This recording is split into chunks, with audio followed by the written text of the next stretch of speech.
Hi everyone, it's Elizabeth from Destination Decoration again. This is the third part of a series on brush lettering.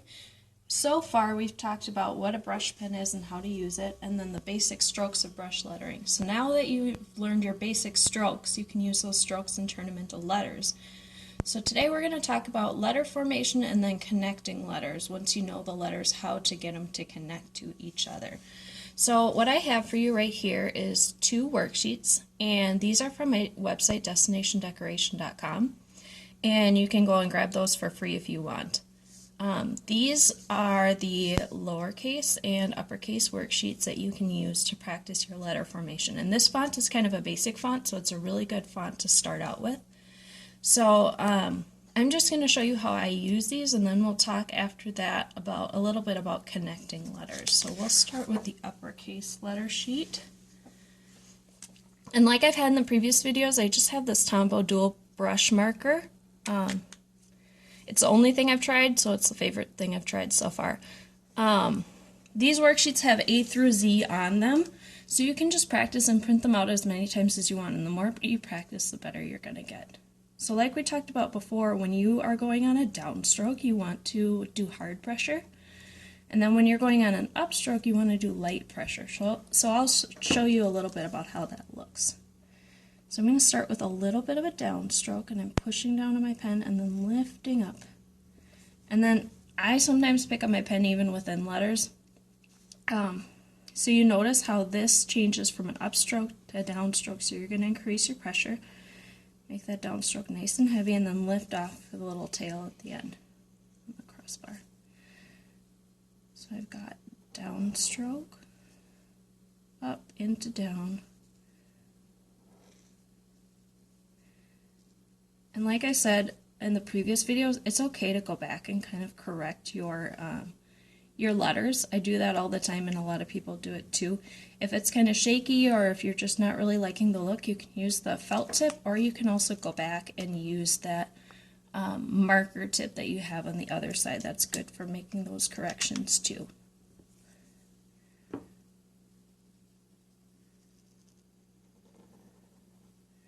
So you can see when I get to those heavy downstrokes, and you can see in the gray examples that are on there where the downstrokes come, that I'm pressing down and the nib is flexing.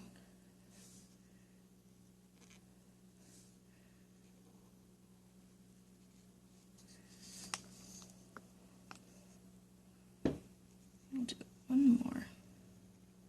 F is kind of loopy, so I'm pressing down on the downstrokes and up on the up. So that's the uppercase letters worksheet. Like I said, those are on my website if you want to go ahead and grab those.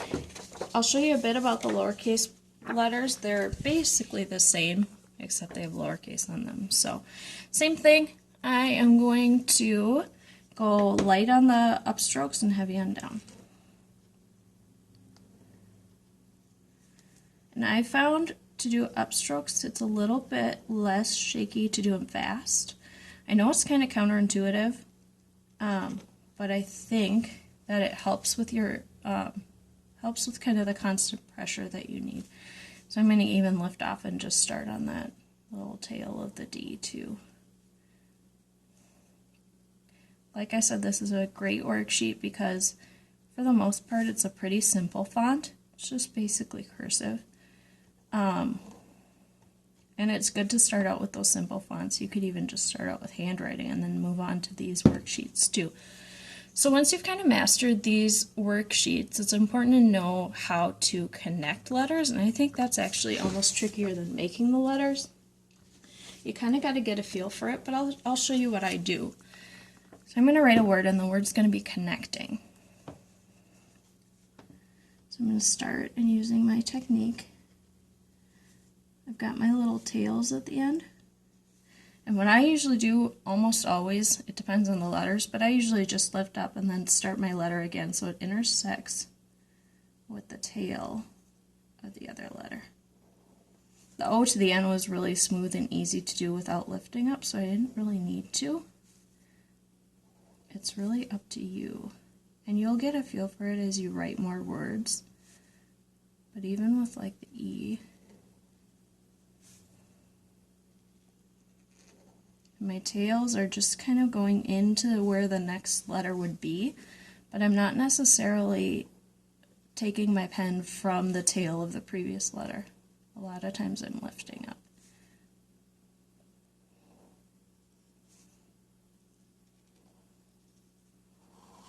Give it a little flourish here. My eye and do my crossbar. So like I said, it's perfectly okay to lift up and to go back and kind of touch up those lines that are a little bit shakier. So that's how you connect letters. In the next video, we're going to be talking a little bit more about trying and making fonts, so altering what you already know and kind of making your fonts a little bit different to add some visual interest.